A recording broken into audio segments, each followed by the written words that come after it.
العالمين والصلاة والسلام الأتمان الأكملان على خاتم النبيين وسيد المرسلين نبينا محمد وعلى آله وصحبه أجمعين.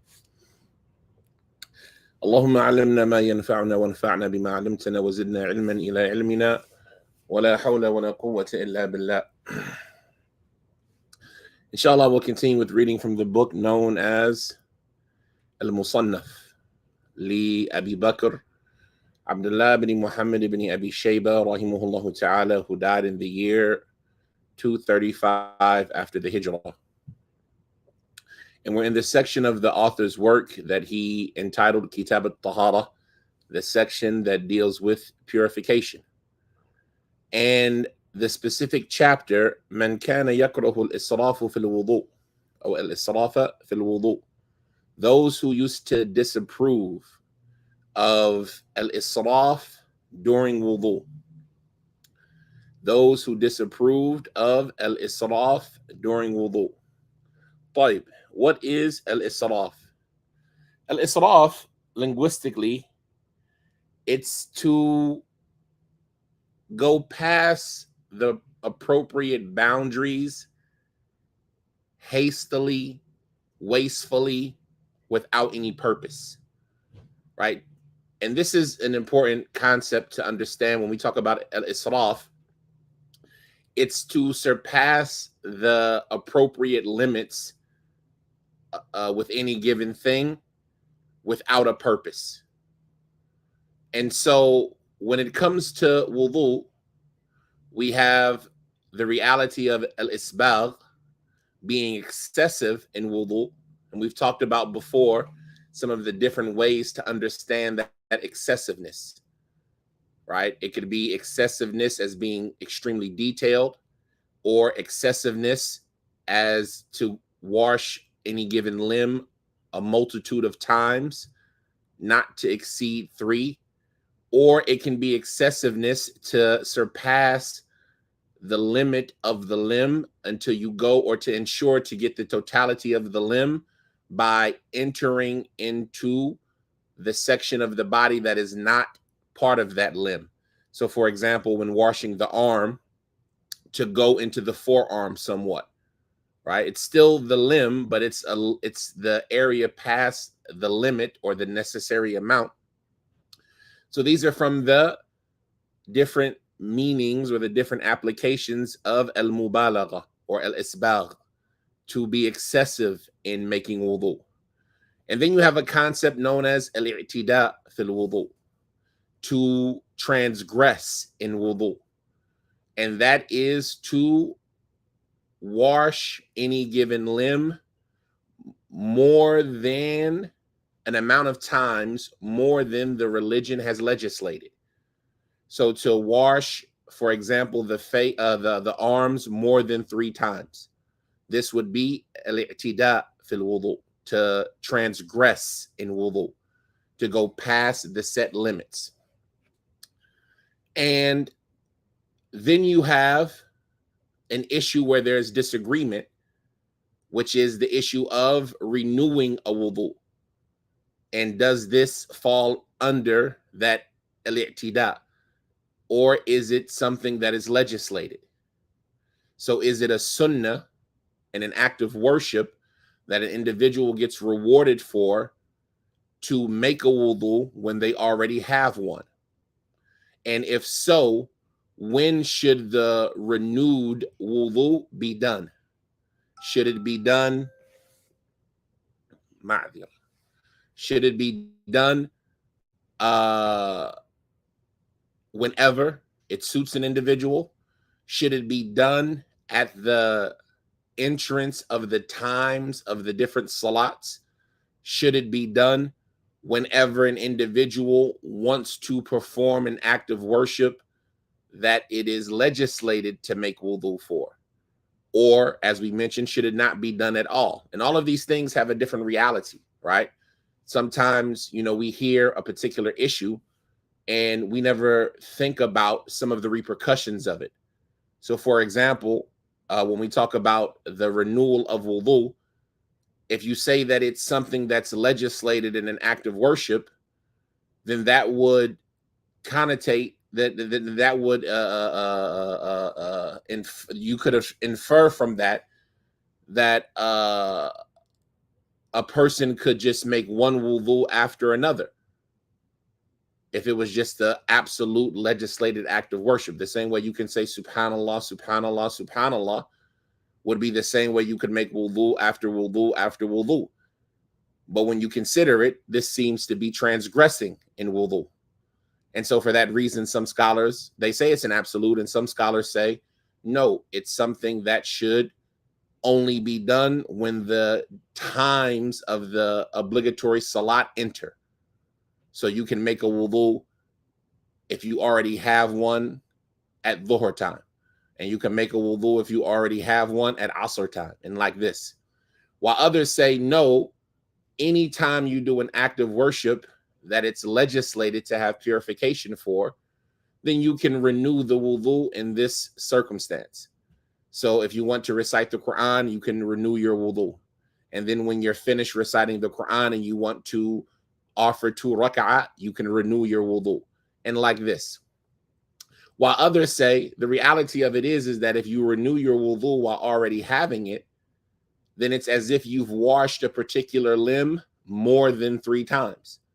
And so here they consider it to be transgressing in wudu.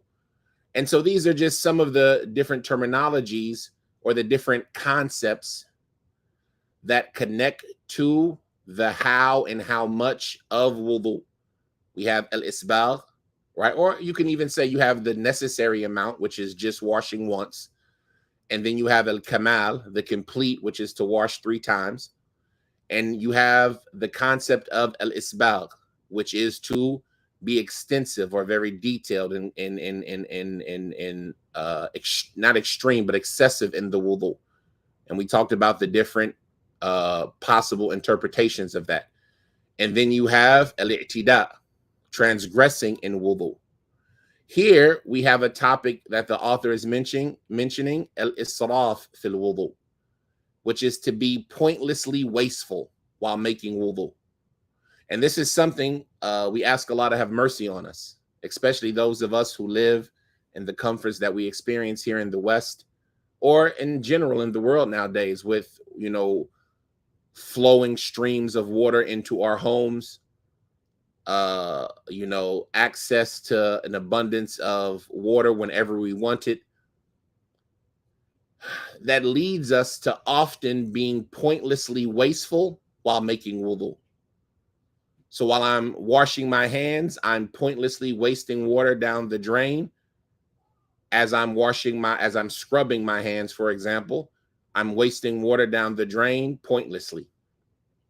And as I'm washing my face, I'm wasting water down the drain pointlessly. That water that's going down the drain has no point. It's saraf. It's going past the necessary limits without a point. Right? For example, somebody might say, well, what's the difference between, you know, using 20 gallons, 30 gallons of water while taking a bath versus the 10 to 20 gallons of water that we might waste, or maybe not that much, maybe the 5 to 10 gallons of water that we might waste while making wudu, right? If you turn the faucet all the way up and just let the water run as you're, you know, washing every limb, maybe you're wasting 3 to 5 gallons of water. While if you take a bath, you're, you know, maybe wasting, or you may be using 20 to 30 gallons of water. Why isn't taking a bath israf while wasting a smaller amount is israf in wudu? And the answer would be because taking a bath has a purpose. Even if the purpose is to cool off, to enjoy oneself, to relax one's muscles, right? There's no harm in al-istihmam, right? To soak in a tub. But israf is to waste pointlessly, right? To have no purpose, right? It comes with hastefulness. It comes with heedfulness. It comes with pointlessness. And so this is the reality of al-israf. And that concept, it can be applied, you know, into a multitude of things. Al-israf fil mal, to be wasteful in one's wealth, right? To just destroy one's own property pointlessly. Israf. To buy a surplus of things, not for the sake of usage or potential usage or investment or enjoyment, but just to have for the sake of having pointlessly, then this is what is israf. And so they say this chapter is man kana yakrahu al-israfa fil wudu. Those who disapproved of committing al-israf while making wudu. What were some of the statements of the Salaf regarding this concept? Abu Bakr, they say, حدثنا أبو بكر قال حدثنا ابن فضيل عن حسين عن هلال بن يساف أنه قال كان يقال في الوضوء إسراف ولو كنت على شاطئ النهر على شاطئ نهر. He says, Abu Bakr narrated to us, Abu Bakr ibn Abi Shayba, he said that Ibn Fudayl narrated to us on the authority of Hussein, on the authority of Hilal ibn Yasaf, who said that they used to say, right? The Sahaba, the Kibar al-Tabi'een, they used to say, there is israf in wudu. In wudu, there's israf. There's a pointless wastefulness and extravagance, a going past the boundaries, aimless or pointlessly. There is a pointless wastefulness in wudu. It can be done. It can happen. It can occur. There is a such thing as israf in wudu. And that is even if you're on the banks of a river. You could commit israf in wudu even if you're on the banks of a river. An individual who is on the banks of a river where the water is endless, the water is limitless. It's not like the wudu that he makes, no matter how much water he uses, will reduce the level of the river. And so somebody might think that it's not israf if I'm not reducing and causing, a reduction to the source from which I'm extracting from. But the reality of it is the opposite. And that is that israf can be committed even if one was on the banks of a river. An individual scoops out of the river and instead of using the water for a purpose, just throws it on the ground on his feet and throws it on the ground on his feet. Not, effortly or not with effort, to scrub his feet and to make sure the water reaches its right places, but just splashing and wasting and causing a mess. Even though he's on the banks of a river, he's still committing al-israf. And this is an important reality to comprehend because, as we mentioned, right, our circumstance is one that has become complex. It's hard for us to avoid the israf when making wudu in our current circumstances as, Muslims who have sinks and faucets and things like this, where it can be difficult to turn the water on and off and on and off and on and off. And in this circumstance, I usually mention like the statement of Abu Ayyub al-Ansari radiyallahu ta'ala anhu, when they found that the toilets in Sham were built facing the Kaaba. He said, فَكُنَّا نَنْحَرِفُ وَنَسْتَغْفِرُ اللَّهِ. We used to just try to divert ourselves and ask Allah for forgiveness. Meaning their circumstances made it so that they couldn't fix the situation because they were already built. They couldn't turn the direction of the toilets because they were already built facing the Qibla.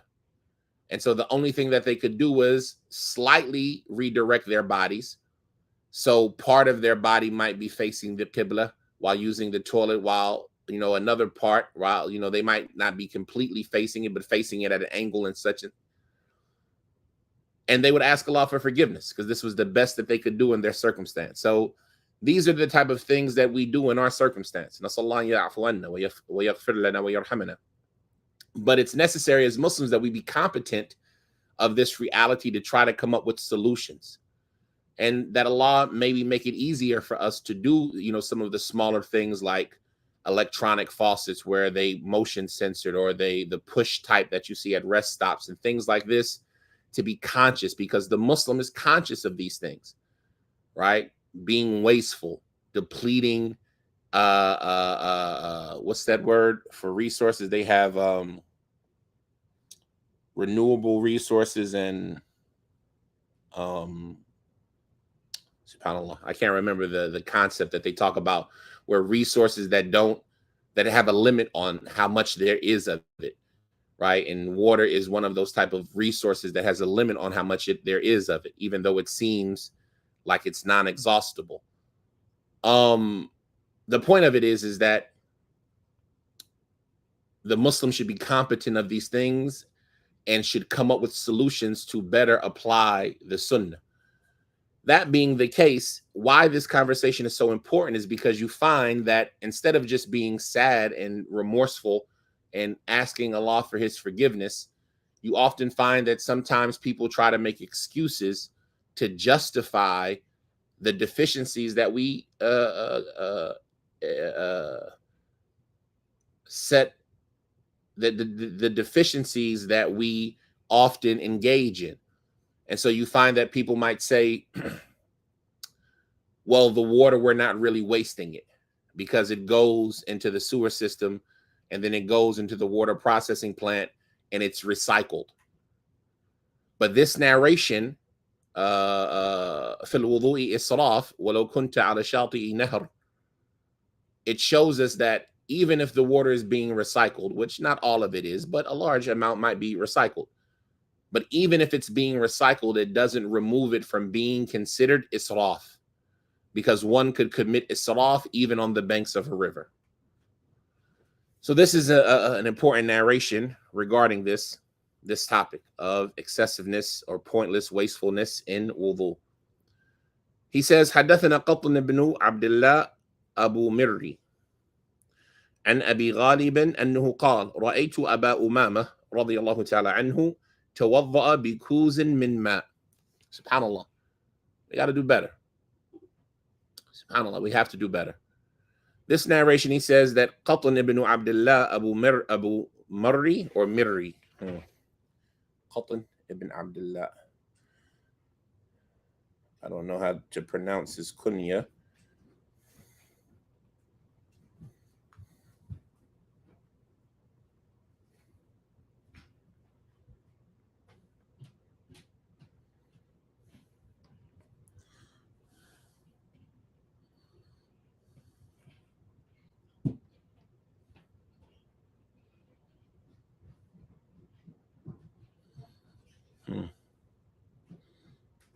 Trying to see if they valid. Is it Marri or Mirri? Try one more place.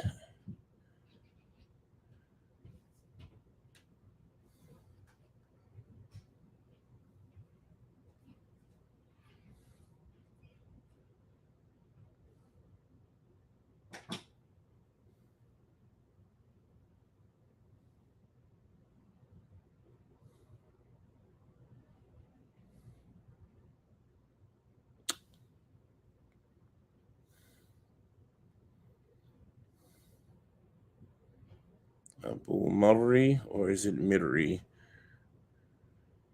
Things like this, if you don't do them, you'll never get the answer that you need. And so it's better to do them and not delay them. The problem is finding somebody who talks about the vowelization of it.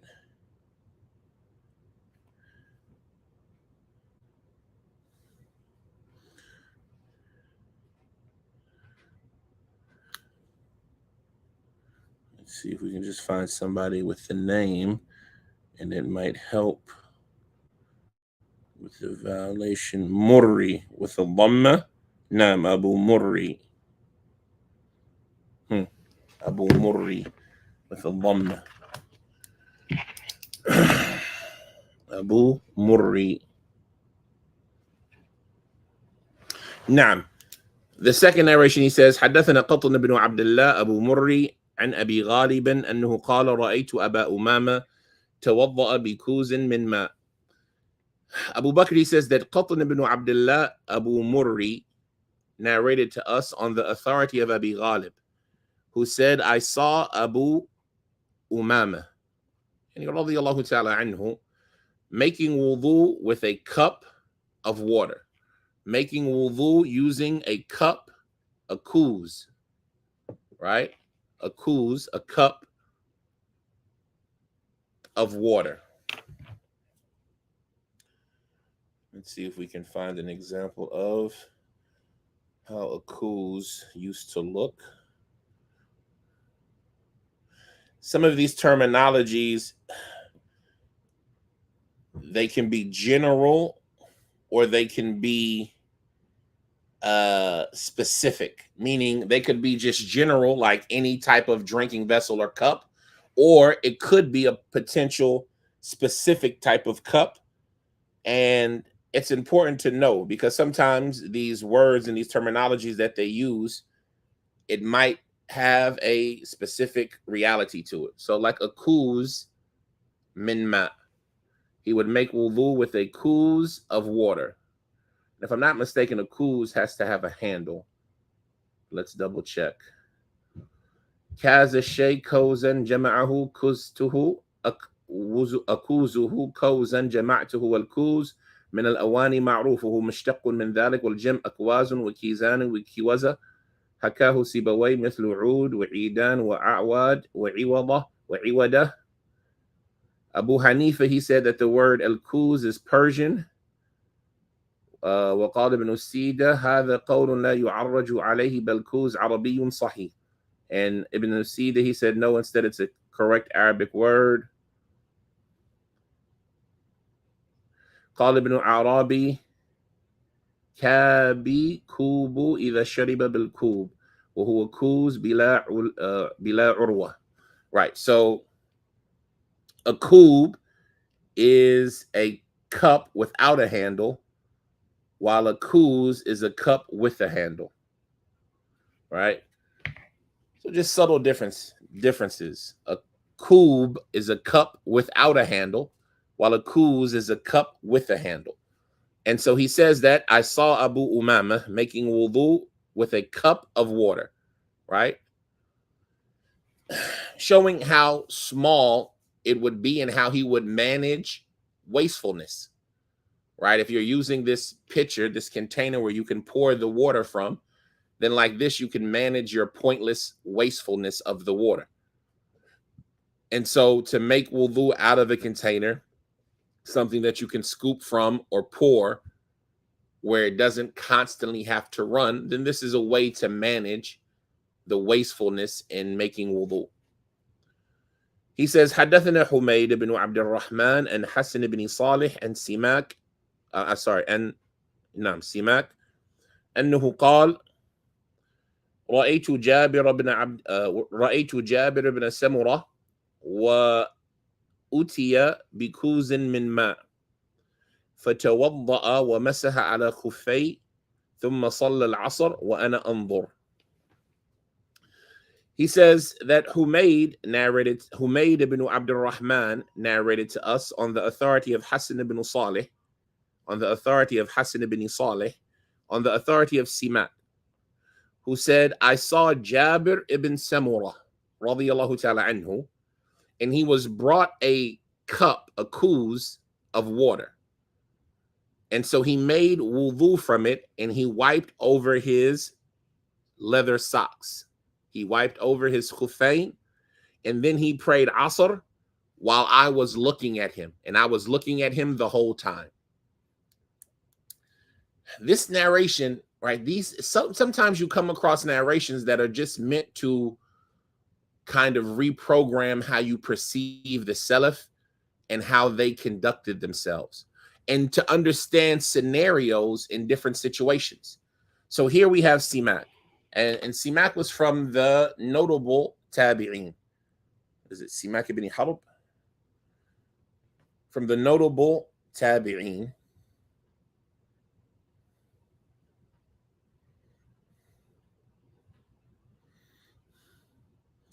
Simak ibn Harb ibn Aus. Let's see when he was born, and and this is going to make sense in a second. Simak with a kasra on the beginning of it and and no shadda on the meme, the son of Harb, the son of Aus, the son of Khalid, al-Dhuhli, al-Bakri, al-Kufi. Abu al-Mughira, he was Saduq in his narrations on Ikrimah, specifically, were unstable.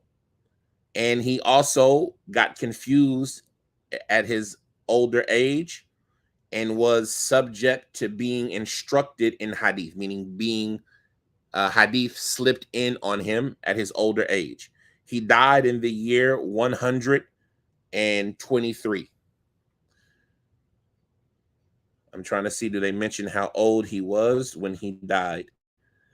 Because I want to make a specific point from this. I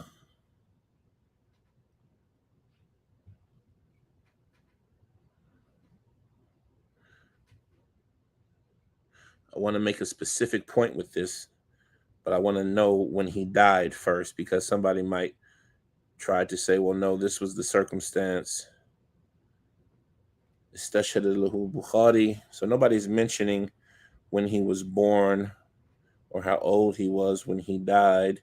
Let me look at one more place. Simak ibn Harb.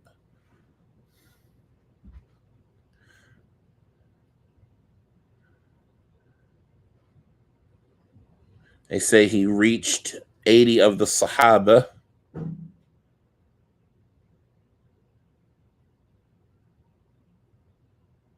Okay. So it doesn't mention when he died, but there's another way to make this point. Jabir ibn Samurah.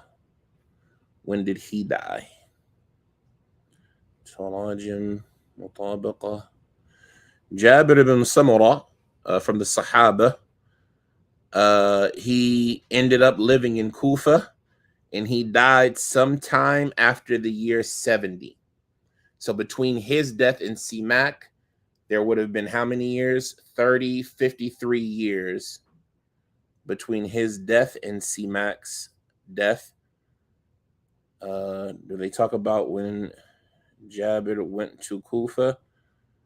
Ala kulli hal, the point that I wanted to make was like how it alters your perception of how different circumstances can lead to different things, even things that you might not be per se comfortable with in yourself, or might have not have thought are allowable in circumstances. So this narration, Simak, he says, I saw Jabir ibn Samurah, and he was brought a container of water, a cup of water.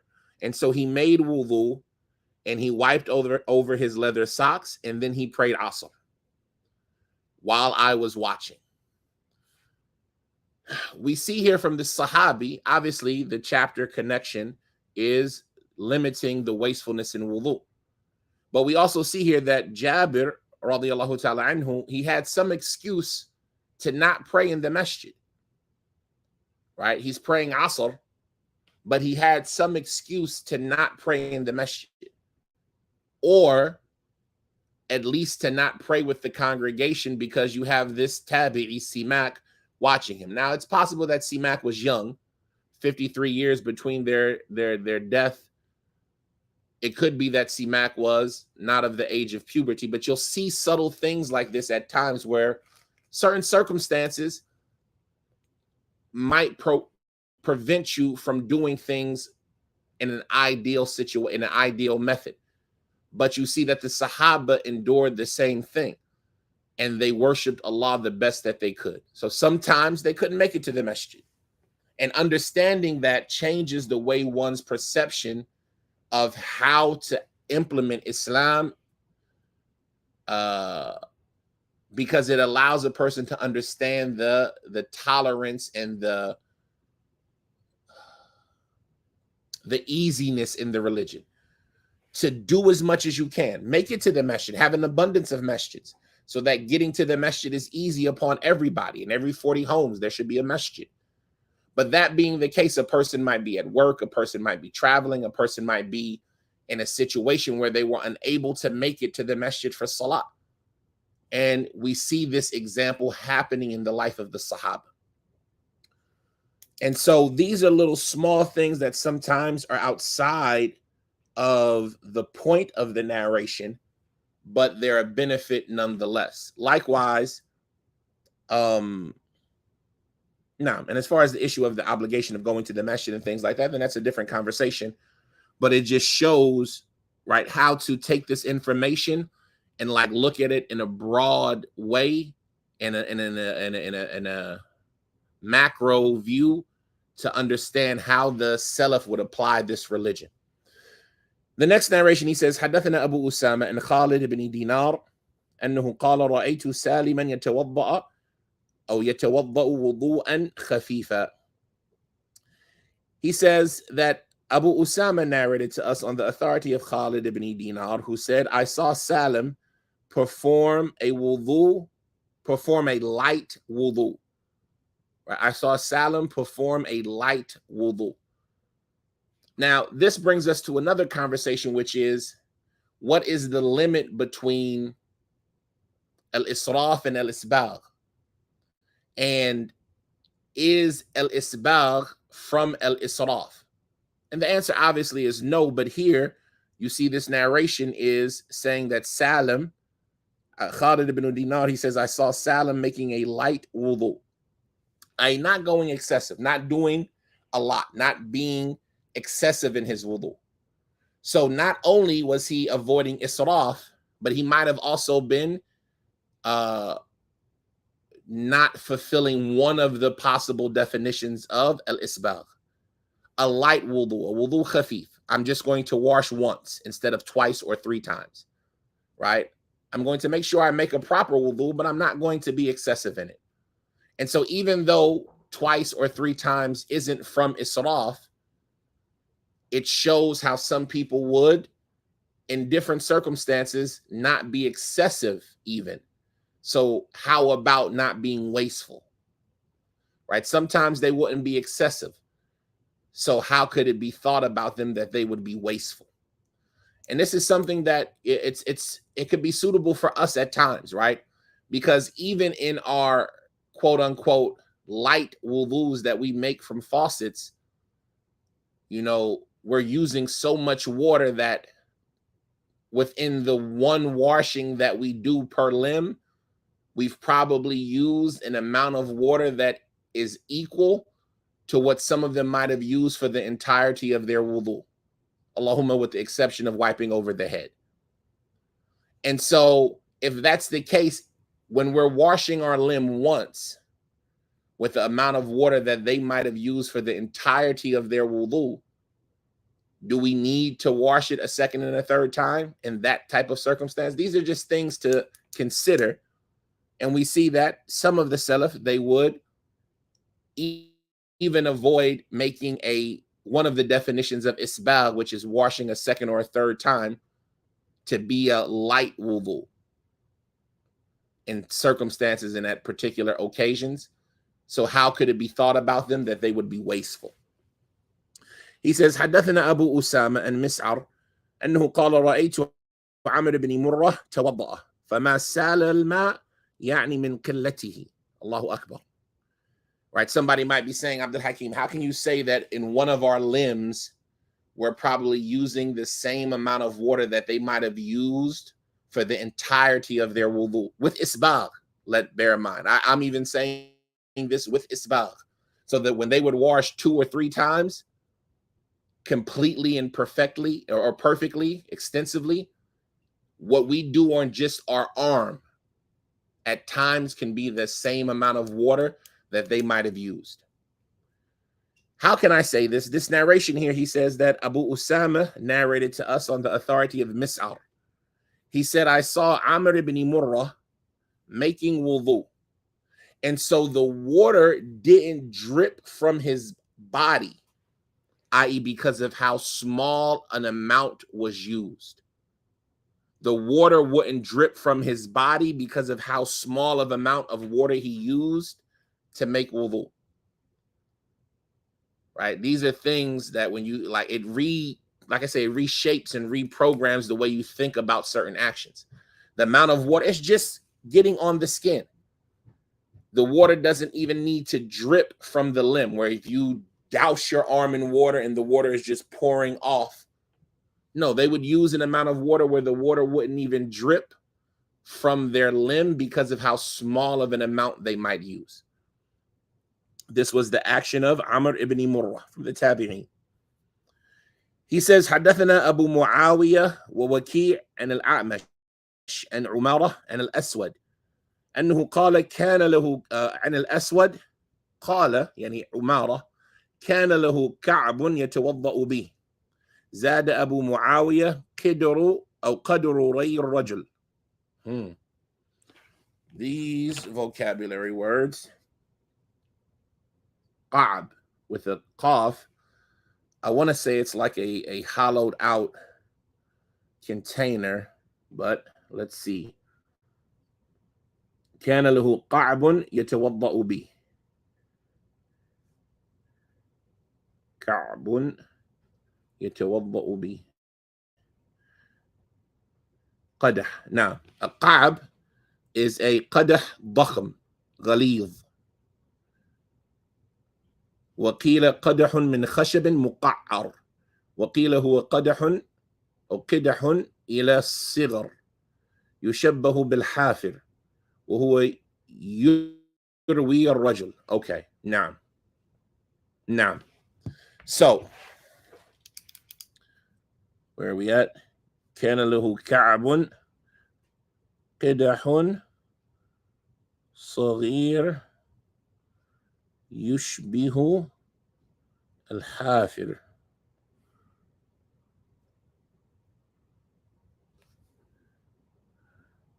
يروي يكفي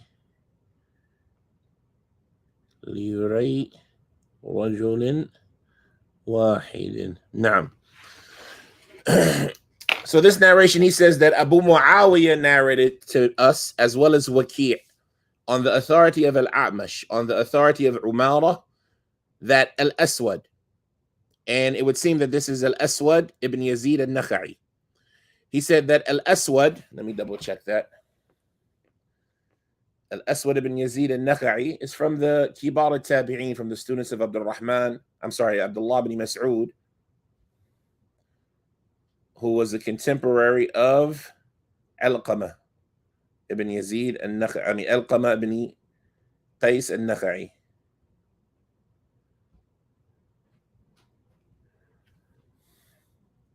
But let's make sure that that's who this is. I'm pretty sure that's who it is. When they say Al-Aswad, generally speaking like that, they mean Al-Aswad ibn Yazid al-Nakha'i. روى عن بلال. Okay, روى عنه ضحاك وابنه أخوه وعمارة بن عمير.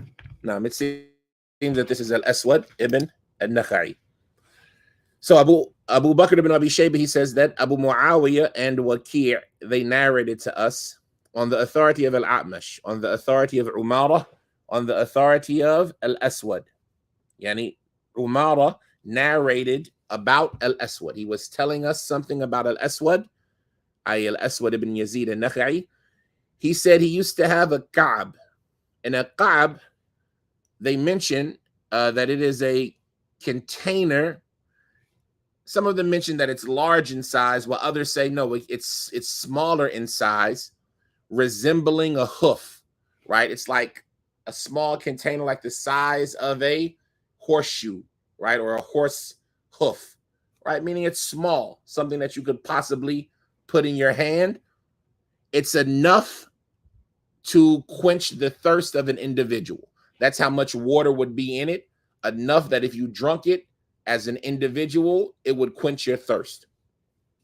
So the narration, Al-Aswad, he had a Ka'b that he would make wudu out of, right? Something maybe this in size, right? Small, something that he would make wudu out of. And Abu Muawiyah, in his narration, he added the addition. He said, Qadr Ray al-Rajul. It was the amount enough to quench the thirst of a man, to quench the thirst of an individual, right? If you were thirsty, the amount of water you might drink in one sip or one, jug, one gulp as you're drinking to quench your thirst, right? When it's hot and you might have a 8-ounce water bottle and you take it to the head. That's enough to quench the thirst of a man. Now, so this is just showing how small of an amount of water that they would use when making wudu. He had a ka'ab that he would make wudu with it. He would use it for the volume of water in his wudu, and it would be about the amount that would quench a man's thirst. The next narration, he says, حدثنا يزيد بن هارون عن العوام عن أبي الهذيل أنه رأى جارا له يتوضأ فقال أقصد في الوضوء. He said that Yazid ibn Harun narrated to us on the authority of Al-Awwam, on the authority of Abil Hudayl, that Abu Hudayl, he saw a neighbor of his making wudu.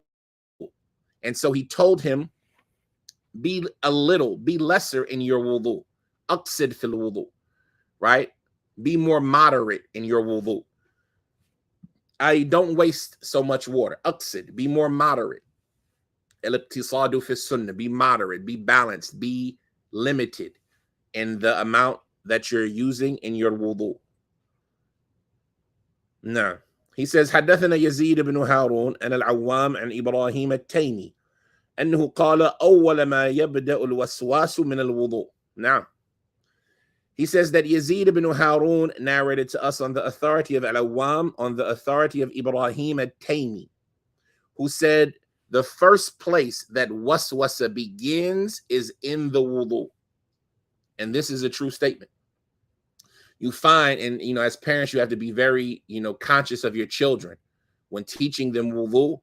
And, when they start performing wudu on their own, we ask a lot of protect our families and our children and our loved ones from the whispers of the shaitan, because some of the first places you can observe the waswasa kind of trying to set in is in wudu, and a person not thinking that they've gotten clean enough when washing in wudu. And it's our job as parents and as educators, as friends and family, that we have this balance, that we remind the people that no, you don't have to be excessive. And we make that understood to them, because these are from the things that encourage the waswasa. Make sure you do this, make sure you do that. And we kind of encourage them to be extra detailed to an extent that they don't need to be. And then the waswasa sets in. And with wudu being an action that each of us has to make at least once, if not twice or 5 times a day, you want to be very careful with wudu, because it's one of the first places that waswasa sets in. Ibrahim al-Taymi, he said, the first place that waswasa begins is in the wudu.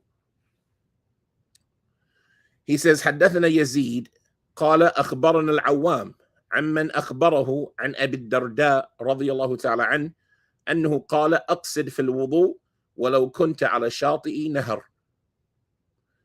He says that Yazid narrated to us, right? We see here the ikhtisar. He doesn't, or the iqtisar. He doesn't mention the Yazid's father's name, because he's mentioned him twice already in a row. So here he just says Yazid narrated to us. He said that Al-Awwam narrated to us on the authority of the one who informed him, right? Al-Awwam, somebody told him, but they don't mention who. Al-Awwam didn't mention who told him.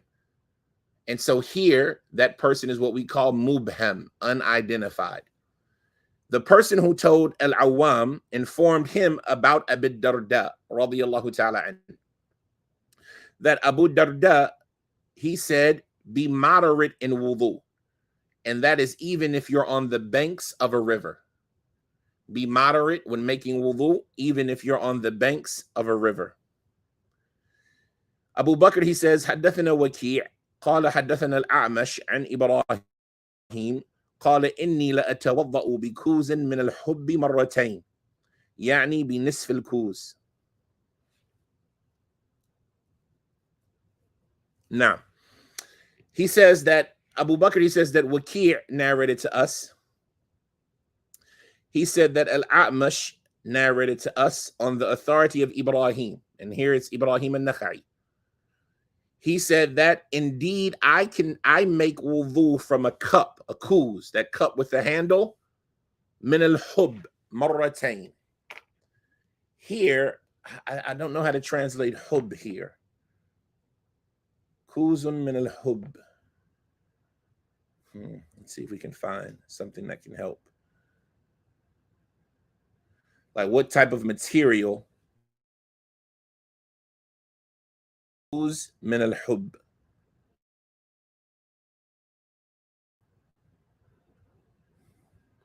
Right, we know hub can be grain. It can be, right? Hub is a word that has a lot of different meanings. Hub, like love, grain. But here, I don't believe it to be either one of those meanings. They use it nowadays as the word pill.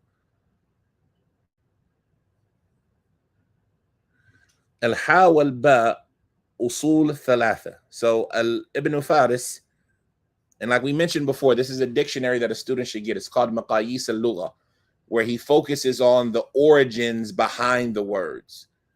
And from there, you can extrapolate its various meanings. He says the ha and the ba have three fundamental meanings, i.e., three different fundamental meanings. One of them is to stick to something and to be firm. Another one of them is al-habbatu min ash-shay' dhil-hab. Al-habbatu min ash-shay' dhil-hab. I don't know how to translate that. Or a piece of something that can be pieced, right? When you talk about like grain or a pill, a grain of something that has these grains or these pieces. And the third of them is a description of something small, right? So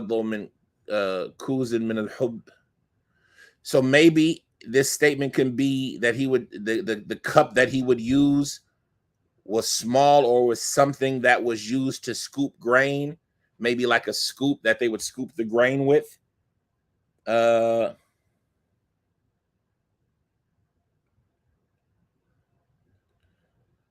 I'm trying to see, does he mention anything about a kuzun min al-hub wal habahib as-sigar anna habab al-ma min hadha. Right, they have a word habab al-ma, which is the small cups. Okay, habab al-ma. ويجوز أن يكون من الباب الأول كأنها حبات. حباب الماء معظمه في قوله يشق حباب الماء حيزومها بها.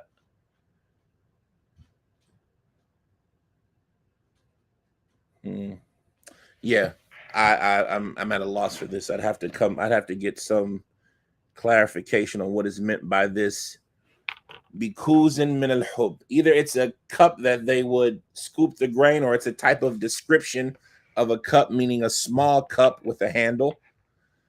In any circumstance, he says that Waki' narrated to us on the authority of Al-A'mash, on the authority of Ibrahim, who said that indeed I make wudu from a kuz of hub twice, i.e., I only use half the container when I make wudu.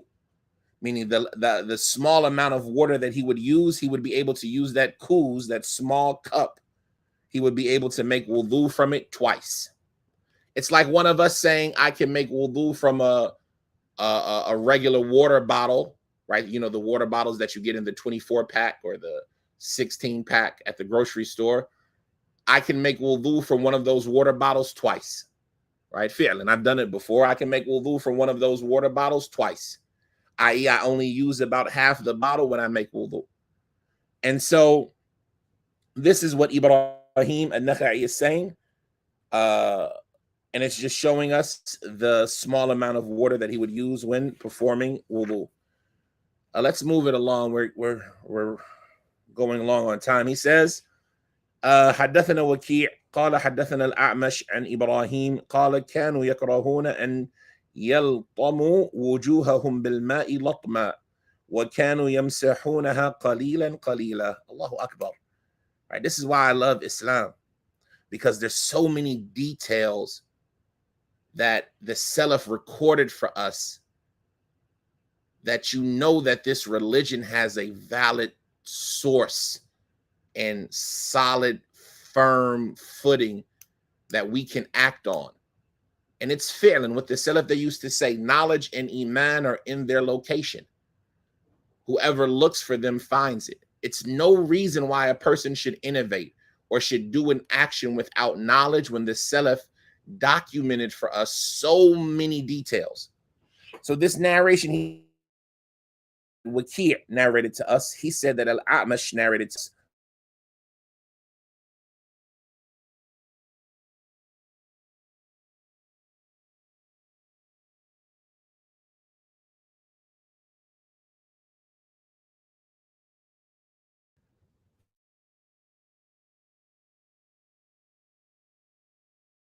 Right? They used to wash their faces bit by bit. So we see some people, they take the palm of water in their hand and they just throw it on their face, right? Like, كانوا يكرهون أن يلطموا وجوههم لطما بالماء لطما. They used to dislike to just smack their faces with the water, the way one might smack. But instead, they would wash their faces. They would wipe their faces a little bit at a time. And so they would wash sections like that. They would wash their faces a little bit at a time. And this is to preserve water, to not waste it. Because if you're smacking your whole face with the water 3 times, you're using the entirety. And it's just details. It also shows the isbagh aspect, from one of the meanings of it, to be detailed in how you do it, to be thorough, right? To make sure that you're not missing. So you're making sure that you get the water, right? And you're getting in your eye, you get the water, you're getting, all right? They used to dislike to smack themselves in the faces with the water the way one might smack. And they used to wipe over their faces a little bit at a time. Allahu Akbar. He says, حدثنا هشيم عن مغيرة عن أبي معشر عن إبراهيم أنه قال إذا التقى الماءان فقد تم الوضوء. Okay, I have what I think about this, but then we're going to have to look and see what he means. He says that Hushaym narrated to us on the authority of Mughira, on the authority of Abi Ma'shar, on the authority of Ibrahim, and Ibrahim al-Nakhai. He said, when the 2 waters meet, then the wudu is complete. What I understand from this is that if there's water on the surface and then another passage of water touches that surface that already had water on it, that section is done. It's no need to make another, it's no need to go further in that section.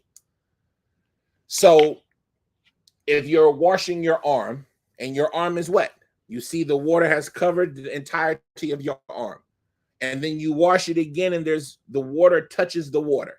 There's no need to wash it a 3rd time. When the 2 waters meet, then the wudu is complete, right? It even rhymes in English. When the 2 waters meet, the wudu is complete. That's what I understand from it. Let's see if anybody has a statement that maybe explains it in case there's something I'm missing.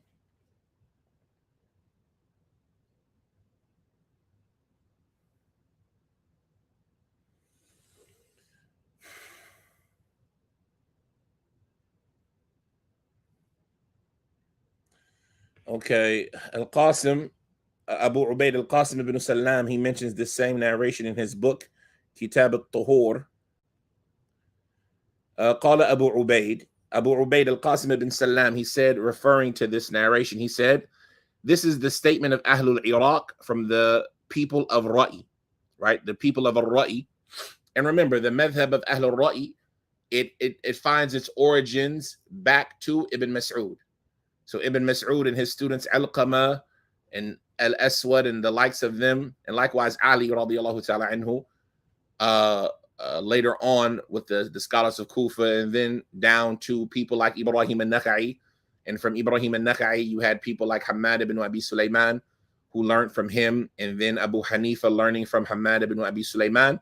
And this is like the lineage that the people of Ra'i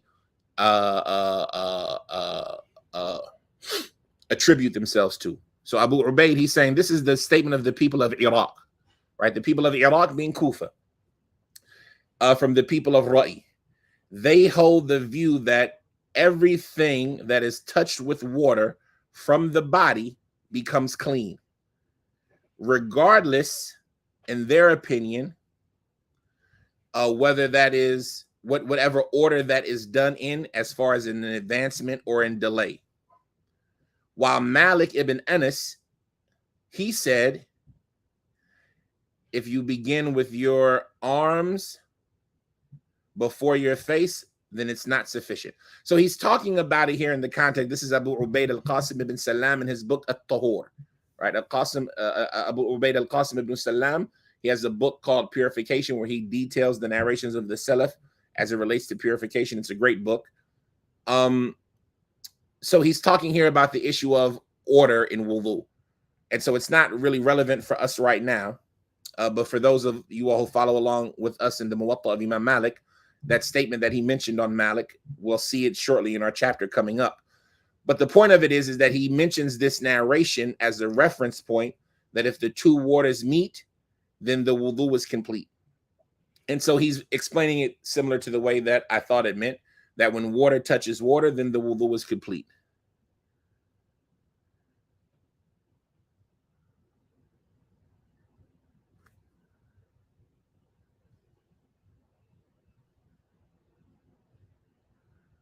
No. طيب. Let's finish up. We still have several narrations to go. He says, حدثنا وكيع عن شريك عن خالد بن زيد أنه قال رأيت ابن عمر يتوضأ فكان يسن الماء على وجهه سنا. نعم. Abu Bakr, he says that Waki' narrated to us on the authority of Sharik, on the authority of Khalid ibn Zayd, who said, I saw Ibn Umar radiyallahu ta'ala anhuma making wudu.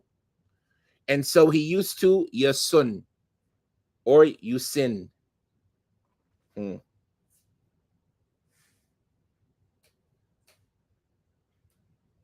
some of the versions it says yashin. The point of it is if it's from the word sunnah, it means he would pour, like he would pour the water on his face, a continuous pouring, right? Like a path. It would make a path down his face. He would pour the water on his face, a continuous pouring.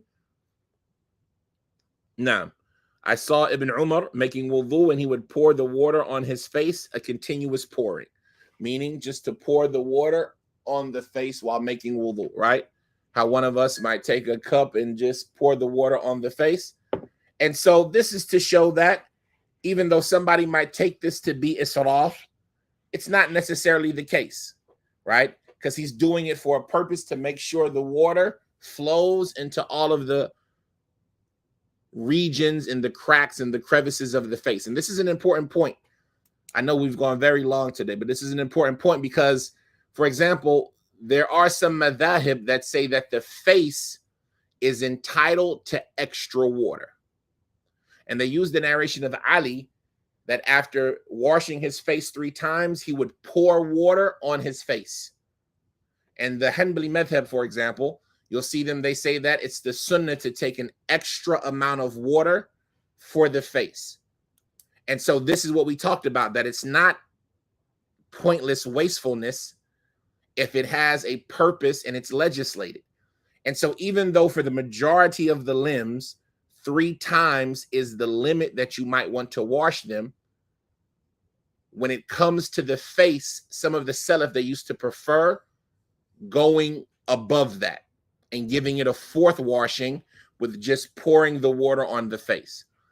And so this narration about Ibn Umar, it could be understood in that context, right? It's not wastefulness to pour the water on the face. Even though some of the Salaf, they used to dislike that you smack yourself in the face with the water a smacking, and this was the madhab of the people of Iraq And we saw Ibrahim al-Nakha'i, he said, no, they would wipe a little bit at a time. And when the two waters meet, then the wudu is complete. You find that others from the Salaf, like Ibn Umar, and like we mentioned in another narration that's not here, that Ali, radiallahu ta'ala anhu, they would pour the water on their face. So this is interesting. That's very interesting. He says, حدثنا أبو الأحوص عن أبي حمزة عن إبراهيم عن علقمة أنه قال عبد الله الماء على إثر الماء يجزئ وليس بعد الثلاث شيء. Right? So here he's talking about, like what we talked about before, is excessiveness washing a limb more than once or more than twice or more than 3 times? Is this considered to be from the excessiveness? And so he mentions here, he says that Abu al-Ahwas narrated to us on the authority of Abi Hamza, on the authority of Ibrahim, yani al-Nakha'i, on the authority of Alqamah, yani al-Nakha'i, who said that Abdullah, yani Abdullah ibn Mas'ud, he said water on top of water or water after water is sufficient. If you wash the limb and the water touches the water, if you've washed a body part and you got some water following up behind other water, then that's sufficient. Similar to the statement of Ibrahim. He said water behind water is sufficient. And then he says there's nothing after 3. So there's no washing that should be done after 3. And this is what we talked about before when we talked about al-i'tida, transgressing in wudu. And this transgressing in wudu is an aspect of israf. It's an aspect of pointless wasting. Because to do transgression in wudu is to use the water in an unlegislated way in this act of worship. So this would be considered al-israf. But as far as washing 2 or 3 times, then no, that's not israf. Water after water is sufficient. You don't have to do any more. When the waters meet, the wudu is complete. But if you want to wash it a 3rd time, there's no harm in that. But there's nothing after 3. Laysa ba'da thalathi shay. Nah. And like we said, this could be the one exception, could be the face. But generally speaking, there's nothing more than 3 washings. And so does that include renewing the wudu? You'll see some of them consider renewing the wudu to be from excessiveness. He says, حدثنا وكيع عن سوادة ابن أبي الأسود عن الحسن أنه توضأ بكوز.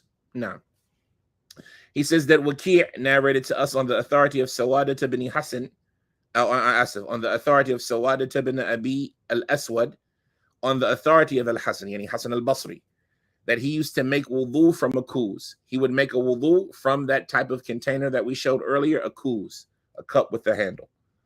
He says, حدثنا الفضل بن دكين and Muhammad ibn Abi Hafs and السدي and al-Bahi and Aisha رضي الله تعالى عنها أن النبي صلى الله عليه وسلم توضأ بكوز. I mean, this makes me want to go out and buy a mug. That's the word in English. It makes me want to go buy a mug for making wudu. Because here, all of the people that we've mentioned making wudu out of a mug, right, a cup with a handle, it says here that Fadl ibn Dukain, he narrated to us on the authority of Muhammad ibn Abi Hafs, on the authority of al-Suddi, on the authority of al-Bahi, on the authority of Aisha radiyallahu ta'ala anha. She said that the Prophet sallallahu alaihi wasallam, he made wudu from a kuz.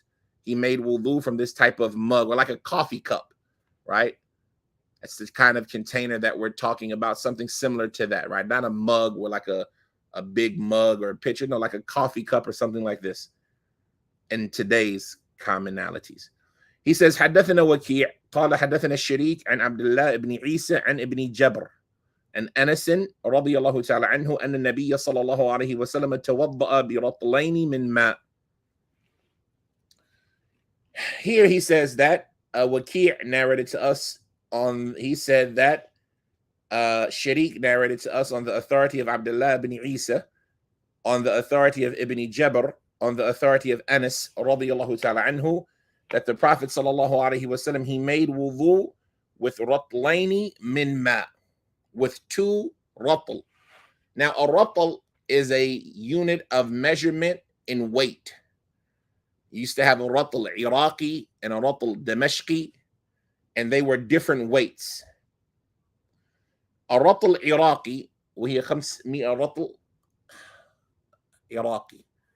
I want to say a sa is 500 ratl in the artul of Iraq, which would have been the one that Anas was talking about.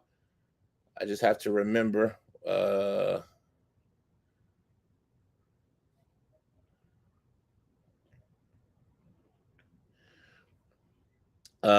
It's been a while since.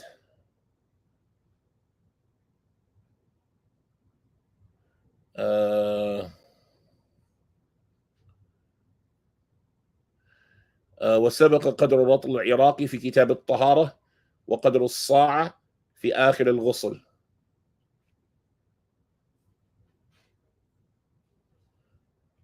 I'm trying to remember. Oof. Let me go here. I'm trying to remember the equivalent measurement in today's weight classes.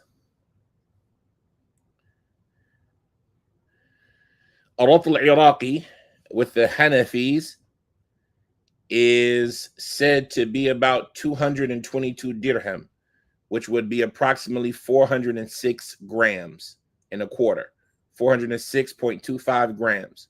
While the majority, i.e. the Shafi'i, the Maliki, and the Hanabila, they say that a ratl is equal to 128 grams and a fourth or 4/7 of a gram, which would be about, of a dirham, which would be about 382 and a half grams, about 382 and a half grams, a ratl Iraqi. So they would be saying that the Prophet ﷺ would make wudu with about 765 grams, 765 amount of water that would weigh about 765 grams, and you convert that to a sa. 765 is about a fourth of a sa, because a sa is about 2.04 kilos, and so 765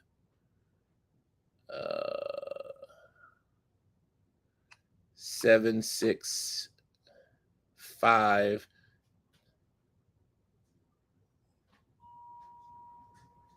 times 4.